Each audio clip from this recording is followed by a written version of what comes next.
Coming up on the other side, plans for the Bay of Bengal.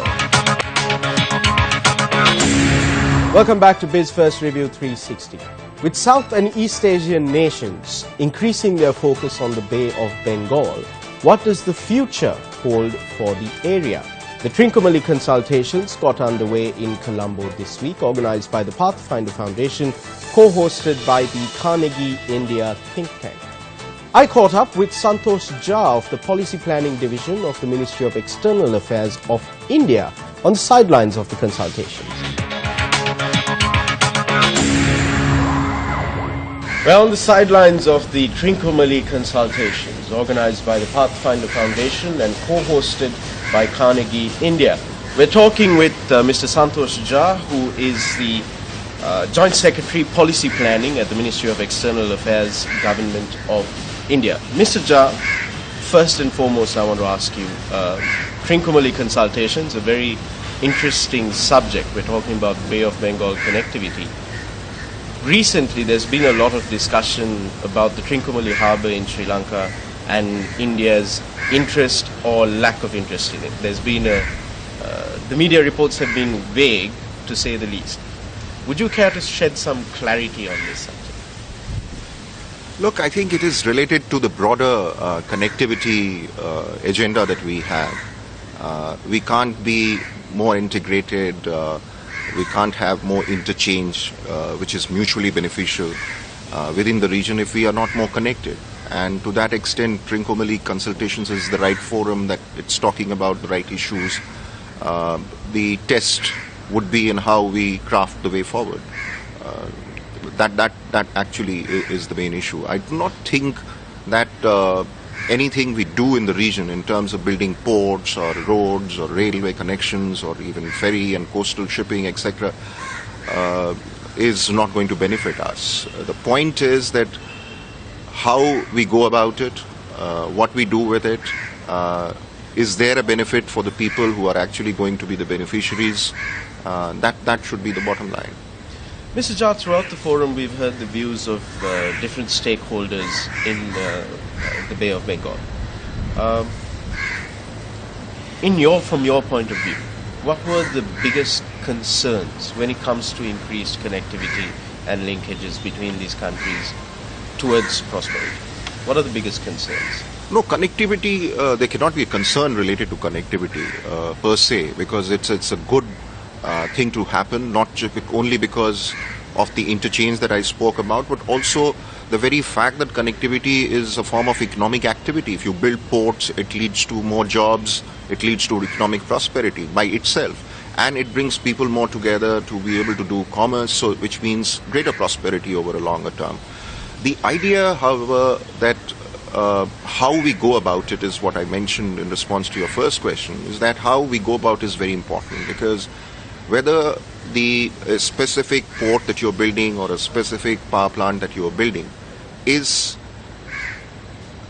undergone the sufficient amount of due diligence, whether it will be good for the country, good for the region, will lead to economic benefits, and will be able to make up the money for the investment that is being made. That's very critical, because if you continue to have unviable or not so viable investments, the people ready to finance it, the financial institutions coming out to invest may not be interested any further.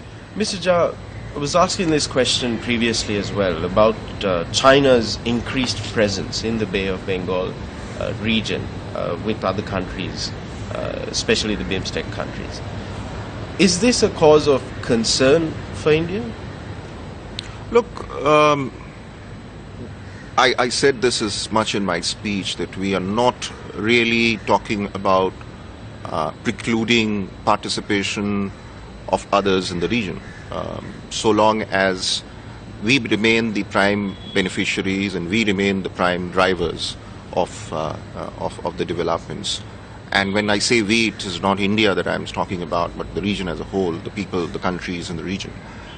So from that perspective, anybody who is willing to make a contribution, anybody who is willing to make a meaningful contribution, a viable contribution, anybody who is ready to come and play a positive role in the region should be welcome. We are not for excluding anybody.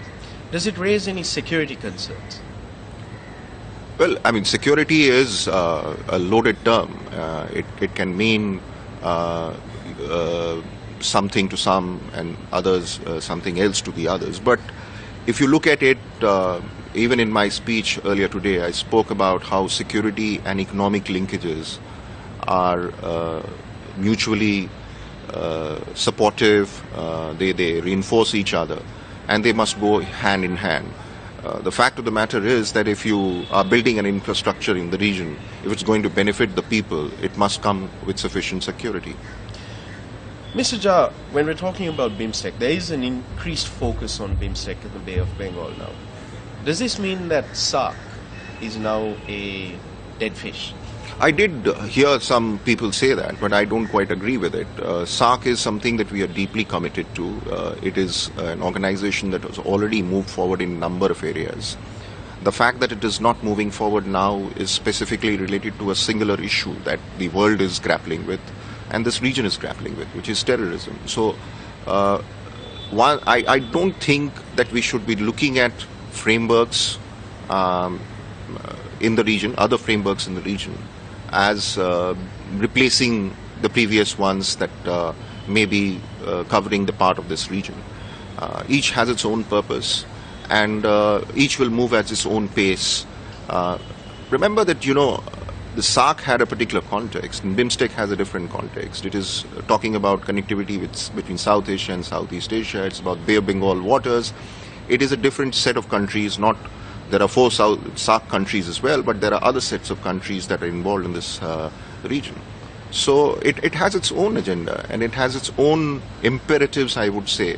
And it is growing out of the fact that all our countries in this region are moving forward more rapidly than they were doing in the recent past. And there is therefore a greater scope for fostering greater collaboration, more cooperation among these partners. One final question, Mr. Jha. What are you hoping will be the outcome? What are the results that you're looking for through the Tricomalee Consultations? You see, a number of specific suggestions has already come in the forenoon. They will continue this afternoon and tomorrow. We do look forward to the recommendations that comes out of it. I think there is already quite a bit happening in this particular region. Some in the BIMSTEC framework, but others more at a bilateral level between India and Bangladesh, or India and Myanmar, or India and Nepal, India and Sri Lanka. And if we just up the ante on these and try to build on our existing gains, as I said earlier in the morning, that we have a new commitment to implementation. And having worked in Sri Lanka, initiated projects here in 2010 rather, 9-10 period, I have a particular satisfaction in seeing many of those projects being completed on time. So when I say that implementation is a new emphasis under this government of India, these are things that you see right here in Sri Lanka in operation. Mr. Jha, thank you once again for taking time off to speak to Biz First Radio. Thank you, my pleasure.